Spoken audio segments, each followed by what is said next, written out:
Hello and welcome again all the students in our YouTube channel, and today we are proceeding our last topic that we have discussed about the dimensional analysis and its application in our previous lecture, and today we are going to discuss about the second application of the dimension analysis. तो यहाँ पर हमने पहले और दूसरे application और तीसरी application के बारे में आपको बताया था. Then what about the third application, the second application. So in the second application we have to convert the unit from one system to another system, from one system to another system. तो यहाँ पर हमें unit को convert करना है एक system of unit से दूसरे सिस्टम ऑफ यूनिट में. जैसे मैंने आपको एग्जांपल बताया था, the unit of the force is newton. Newton unit होती है हमारी फोर्स की किसमें, MKS में. And the unit of the force is dyne, किसमें, इन CGS सिस्टम. तो पहला एग्जांपल हम यही ले लेते हैं कि कन्वर्ट. चलिए क्वेश्चन लिख लेते हैं. Question, convert 7 Newton into dyne using dimension analysis.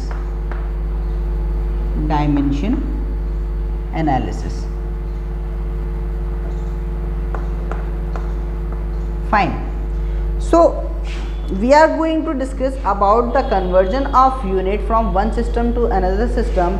And first of all I want to tell you that there is one thing, और मैंने आपको ये पहले भी बताया था कि यहाँ पर जो होता है, to express any physical quantity we wants two things, that is number one is the numerical unit, numerical quantity, the numerical part, and the second one is unit part, that is n into u, and it always remains constant. और मैंने वहाँ पे आपको ये भी बताया था कि n1 u1 equals to n2 u2. तो आप वो देख सकते हैं कि वो हमने किस लेक्चर में डिस्कस करा था. आप डिस्क्रिप्शन में जाइए और लिंक को ज़रूर देखिएगा वहाँ पर, तो आपको पता चल जाएगा कि यहाँ पर हम जो बता रहे थे कि यूनिट जो होती है हमारी कोई भी फिजिकल क्वांटिटी, उसको हम एक्सप्रेस किस तरीके से करते हैं. Then here with the help of this expression and with the help of the dimension analysis we can calculate the value of 7 Newton into dyne. Then 7 Newton is the unit of force in MKS system or SI system, and dyne is the unit of force in CGS system. Then here we have to convert the unit of the force from MKS system to CGS system. Then we want dimension analysis to do this. Now here we have the expression that n1 u1 equals to n2 u2, which always remain constant, the product of n and u.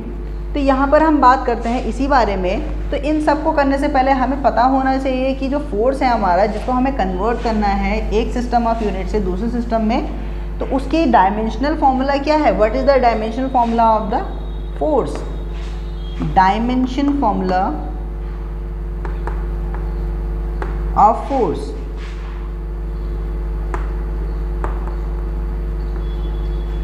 is MLT minus 2. The dimensional formula of the force is MLT minus 2. Dimensions आप देख सकते हैं, description में एक link पड़ा है जहाँ पर आपको पूरी PDF मिल जाएगी, जहाँ पर सारे की सारी फिजिकल क्वांटिटीज़ की आपको डायमेंशनल फॉर्मूले दे रखे हैं. तो यहाँ पर आप देखिए जो फोर्स की डायमेंशन होती है वो क्या होती है, MLT माइनस 2. बहुत आसान होती है इसको डिराइव करना, मैंने आपको पहले भी बताया था और प्रीवियस लेक्चर में भी आपको एक्सप्लेन करा था कि इसको जो हमारे डायमेंशनल फॉर्मूले होते हैं उनको डिराइव करना बहुत ईजी होता है. डिस्क्रिप्शन में जाइए, वहाँ पर लिंक ज़रूर देखिए. और उससे पहले मैं आपको बता देता हूँ कि आपको इस चैनल को सब्सक्राइब करना पड़ेगा, ताकि आगे की हमेशा जो जितनी भी वीडियोज़ हमारे लेक्चर हमारे अपलोड होंगे इस चैनल पर वो आपको मिलते रहें. और साथ ही साथ यहाँ पर देखिए कि ये क्या हो रहा है कि जो डायमेंशनल फॉर्मूला है हमारा फोर्स का वो MLT माइनस 2 है. अब देखिए यहाँ पर दो चीज़ें हैं, एक MKS सिस्टम है और CGS सिस्टम है. तो MKS सिस्टम में क्या है और CGS सिस्टम में क्या है. अब क्योंकि यहाँ पर दोनों की यूनिट चेंजेस होती हैं. अब जैसे हम कहते हैं कि MKS सिस्टम में हम किससे दिखाते हैं, मास को किससे दिखाते हैं, किलोग्राम से. सॉरी, ये M क्या हो गया, मीटर हो गया. मीटर को डिनोट करते हैं, मीटर नहीं दिख रहा होगा वहाँ पर, ये हमारा मीटर हो गया. K का मतलब किलोग्राम हो गया और S का मतलब सेकंड हो गया. MKS मतलब मीटर किलोग्राम सेकेंड, और इस तरीके से जो CGS होता है, CGS हमें बताता है सेंटीमीटर ग्राम एंड सेकेंड।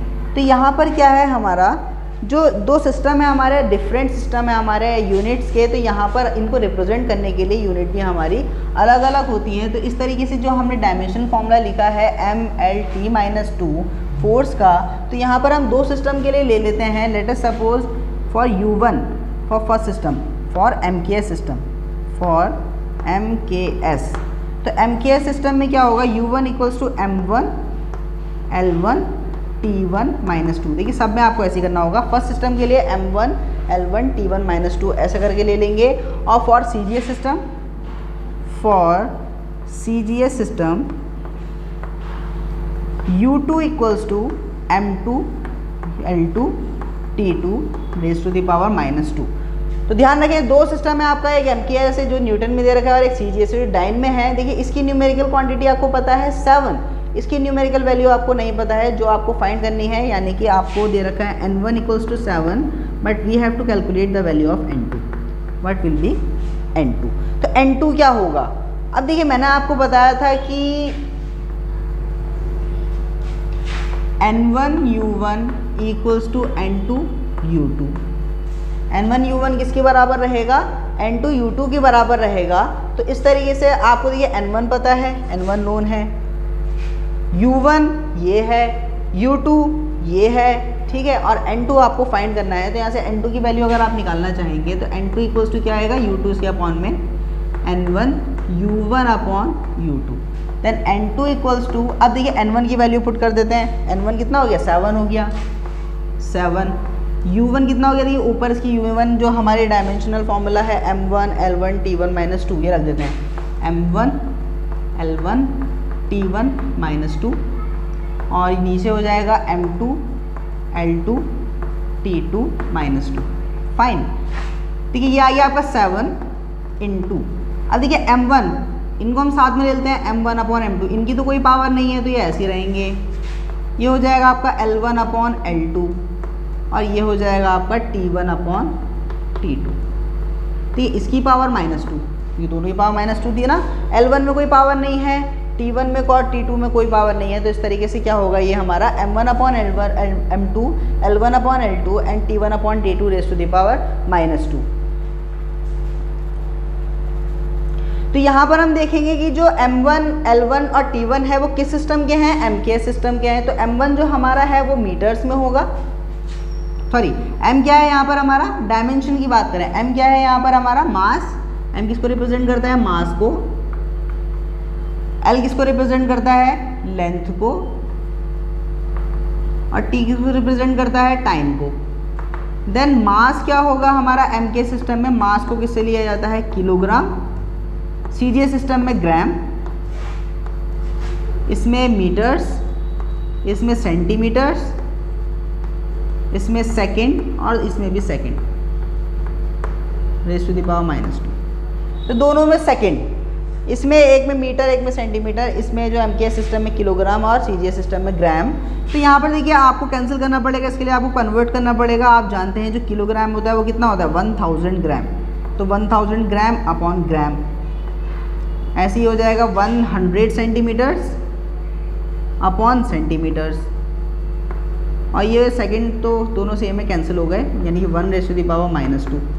तो ये कितना आ गया आपका, 7 इंटू ग्राम से ग्राम कैंसिल, सेंटीमीटर से सेंटीमीटर कैंसिल, क्या बचा 1000 इंटू 100, यानी कितना आ गया 7 into 10 raise to the power 1 2 3 4 5। तो N2 कितना आ गया आपका, 7 into 10 raise to the power 5, यानी कि जो CGS सिस्टम में आपको डाइन में निकालना है वो कितना होगा, 7 into 10 raise to the power 5 के बराबर होगा। इसका मतलब क्या हो गया, 7 newton equals to 7 into 10 raise to the power 5 dynes. तो ये बात समझ गए। देखिए यहाँ पे कितना इजी था हमारा न्यूटन को डाइन में कन्वर्ट करना, और जिसका हम यूज़ कर रहे हैं वो क्या है, डायमेंशनल एनालिसिस। डायमेंशनल एनालिसिस का यूज़ करके हमने किसको किस में कन्वर्ट करा है, न्यूटन को डाइन में। दैट्स मीन एमकेएस सिस्टम की यूनिट को हमने सीजीएस सिस्टम की यूनिट में कन्वर्ट करा है, और बहुत ईजी है। एक बार मैं आपको फिर से बता देता हूँ। देखिए U1 ml_t-2 हमारी क्या थी, यहाँ पर डायमेंशनल फॉर्मूला था फोर्स का। अब फर्स्ट के लिए क्या हो गया, जो हमारा एमकेएस सिस्टम था M1 L1 T1 करके ले लिया, सीजीएस के लिए 2 करके ले लिया, M2 L2 T2-2। N1 हमें पता था, इसकी क्वांटिटी दे रही 7, और इसके लिए हमें फाइंड करना है, तो N2 फाइंड करना है। N2 के लिए फॉर्मूला क्या बन गया, N1 U1/U2, then N2 equals to, यहाँ पे हमने कैलकुलेट करा, U2 अपॉन में आया, U1 ऊपर आया, फिर हमने साथ में लिया मास को हमने किलोग्राम से रिप्रेजेंट करेंगे। एमकेएस सिस्टम है, एमकेएस मीटर किलोग्राम सेकेंड, तो M जो मास है हमारा उसको हमने किस में लिखा, किलोग्राम में, लेंथ को हमने मीटर्स में, और टी को हमने टाइम को सेकंड में लिखा। इस तरीके से जो कैंसिल हो गया हमारा आया, कितना बचा, 10⁵, that's mean 7 newton equals to 7 × 10⁵ dynes. तो यहाँ पर क्या है, हमने कन्वर्ट करा है वन सिस्टम से अदर सिस्टम में अपनी डायमेंशन उसको यूनिट को। तो इसको नोट कर लीजिए, बहुत इंपॉर्टेंट रहते हैं ऐसे क्वेश्चंस, और आगे भी काम आएंगे, और आगे इसके अलग अलग क्वेश्चंस होंगे जिसकी पीडीएफ बना के मैं अगले लेक्चर्स में डाल दूंगा, उसको देख लीजिएगा आप। तो बच्चों यहाँ पर हम एक और एग्जांपल ले लेते हैं, और हम कह देते हैं कि find the value of calculate the value of capital G, the universal constant of gravitation capital G in CGS system. तो ये जो हमारा G की वैल्यू होती है ना, वो कितनी होती है, तो क्वेश्चन हो गया, सॉल्यूशन हो गया। द वैल्यू ऑफ G कितना होता है हमारा, 6.67 × 10⁻11 न्यूटन मीटर स्क्वायर kg-2। तो ये हमारा क्या है, हमारा ये एमकेएस सिस्टम में हमारी यूनिट होती है, इसको हम एसआई सिस्टम भी कह देते हैं। तो एमकेएस सिस्टम में जो हमारी यूनिट है वो न्यूटन मीटर स्क्वायर kg किलोग्राम-2 में आ रहा है, और ये जो इसकी क्वांटिटी है वो कितनी है, इसकी वैल्यू 6.67 × 10⁻11 है। अब इसको अगर हमें कन्वर्ट करना है किसमें, सीजीएस सिस्टम में, तो सीजीएस सिस्टम में पहली बात तो इसकी जो यूनिट होगी, यूनिट इन सीजीएस सिस्टम। तो सीजीएस सिस्टम में यूनिट क्या हो जाएगी, देखिए आपने देखा न्यूटन को किससे दिखाते हैं, डाइन से दिखाते हैं सीजीएस में। तो डाइन, मीटर को सेंटीमीटर स्क्वायर, और ये हो जाएगा ग्राम-2। तो डाइन सेंटीमीटर स्क्वायर ग्राम-2 में आपको इसको कन्वर्ट करना है। तो यहाँ पर आपको पता है कि जो डायमेंशनल फॉर्मूला होता है, डायमेंशनल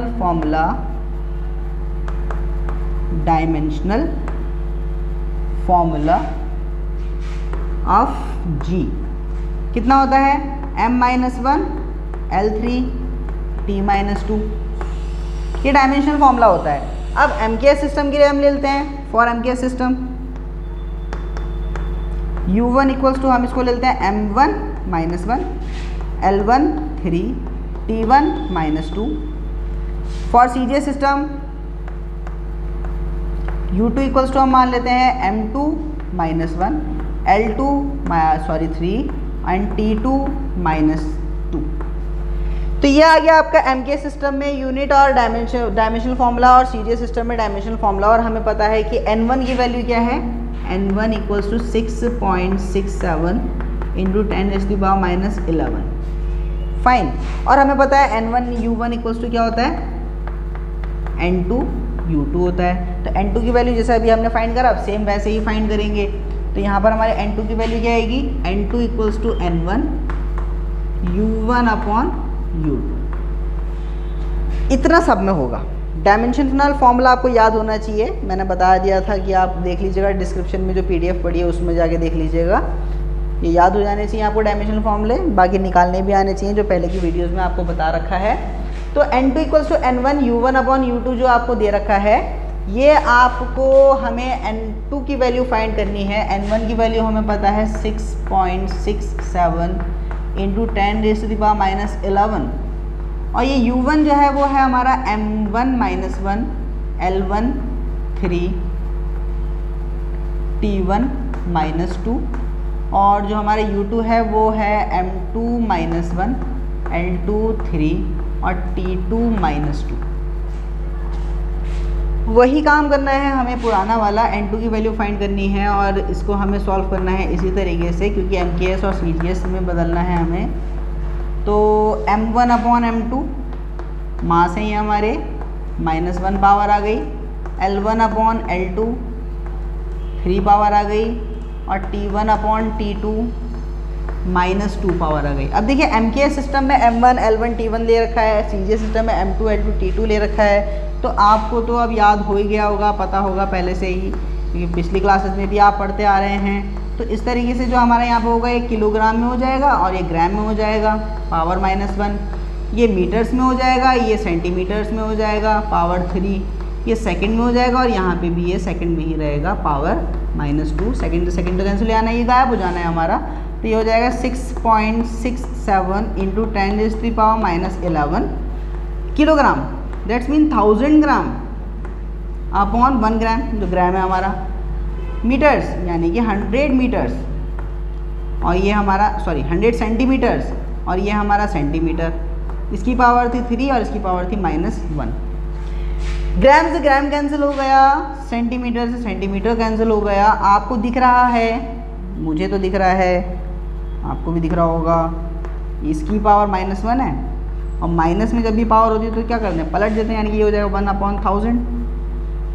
1000 की पावर 1, 1000 की पावर 1 होगी तो क्या रहेगा, 1000 ही रहेगा। तो 1/1000 इंटू 100 की पावर 3। अब 100 की पावर 3 है ना, तो 100 में कितने जीरो होते हैं, 2 जीरो होते हैं, और पावर 3 है तो 2 जीरो को 3 बार लेंगे अगर हम, तो 00 00 00 यानी कि 6 टाइम जीरो हो गए। तो ये हो गया आपका 6.67 इंटू 10⁻11 1/10⁻3, और ये हो गया 10⁻6। पावर ऊपर जाएगी माइनस में, ये पावर इसमें ऐड हो जाएगी, तो कितना हो जाएगा 6.67 इंटू 10⁻11 प्लस 6 और -3। 3 ऊपर आ गया, माइनस हो गया, 6 इसमें ऐड हो गया। तो कितना हो गया, देखिए 6 - 3 आपका कितना हो गया, +3। -11 + 3 कितना हो गया, -8। तो -8 कितना आ गया आपका, ये 6.67 इंटू 10⁻8। ठीक है, आ गया आपकी n2 की वैल्यू आ गई। n2 की वैल्यू आ गई, मतलब ये आपका आ गया CGS सिस्टम में वैल्यू। ज़्यादा कोई डिफरेंस नहीं आ रहा है, यहाँ लिख देता हूँ अगर आपको दिख रहा हो। तो ये जो हमारी G की वैल्यू आ गई वो कितनी आ गई, 6.67, आगे शायद नहीं दिख रहा होगा, इंटू 10⁻8 डाइन सेंटीमीटर स्क्वायर पर किलोग्राम स्क्वायर। फाइन। तो यहाँ पर क्या आ गया, हमारी G की वैल्यू आ गई CGS सिस्टम में। G की वैल्यू आ गई आपकी CGS सिस्टम में। आपको नहीं दिख रहा है शायद, ये मैं यहाँ लिख देता हूँ, क्वेश्चन को हटा देता हूँ और यहाँ पर ये वैल्यू रख देता हूँ। देखिए ये जो हमारी G की वैल्यू आ रही है CGS सिस्टम में कितनी आ रही है, G = आ रही है 6.67 into 10⁻8 dyne centimetre square and gram -2। तो ये क्या आ गए हमारी CGS सिस्टम में, सॉरी यहाँ पर किलोग्राम लिख दिया था मैंने, ग्राम -2। तो यहाँ पर क्या आ गई हमारी ये CGS सिस्टम में G की वैल्यू आ गई। बहुत इंपॉर्टेंट है और बहुत ज़्यादा क्वेश्चन इसमें से पूछे जाते हैं और डिराइव करने बहुत आसान है। तो यहाँ पर क्या है, हमारा जो सेकंड हमारी एप्लीकेशंस थी डायमेंशनल एनालिसिस की, वो हमारी कंप्लीट होती है। और उसके बाद हम थर्ड एप्लीकेशन की तरफ चलते हैं, जहाँ पर हमें क्या करना होता है, डिराइव करने होते हैं एक्सप्रेशंस को। मैंने आपको बताया था कि जो हमारी 3 या 4 फिजिकल क्वांटिटीज़ दे रखी होंगी उनके बीच में रिलेशन फाइंड करना होता है, और वो फाइंड करेंगे। वो एग्ज़ाम में बहुत ज़्यादा आता है आपका। कभी कभी क्या होता है कि जो थोड़ी थोड़ी फिजिकल क्वांटिटीज़ दे दी होती हैं उनके बीच में क्या होता है, रिलेशन फाइंड करना होता है। जैसे मैंने आपको कल बताया था ना कि जैसे हमारा F = G m1 m2/r² आया था, और हमने कहा था कि जो G है उसको इनके टर्म्स में फाइंड करो, तो G की वैल्यू हमने निकाली थी। तो इस तरीके से ये तो हमारा सिंपल सा क्वेश्चन हो गया। थोड़े टिपिकल क्वेश्चन भी इसमें बन जाते हैं, और थोड़े थोड़े हमारे क्या होते हैं कि जो हमें फॉर्मूले नहीं पता होते, इससे हम डिराइव कर सकते हैं। जो हमारी डायमेंशन एनालिसिस की जो थर्ड एप्लीकेशन है, तो उसको ज़रूर देखें, वो हम नेक्स्ट लेक्चर में अपलोड करेंगे। तब तक के लिए चैनल को सब्सक्राइब ज़रूर कर दें, और साथ ही साथ दूसरों को शेयर करें जितना ज़्यादा हो सके, और हमें सपोर्ट करें। और ये तो ज़रूर पढ़ते रहें, ये आपकी फंडामेंटल चीज़ है आपके 11th 12th के लिए, बेस के लिए बहुत ज़्यादा ज़रूरी है। तो तब तक के लिए स्टडी करते रहें। Thank you.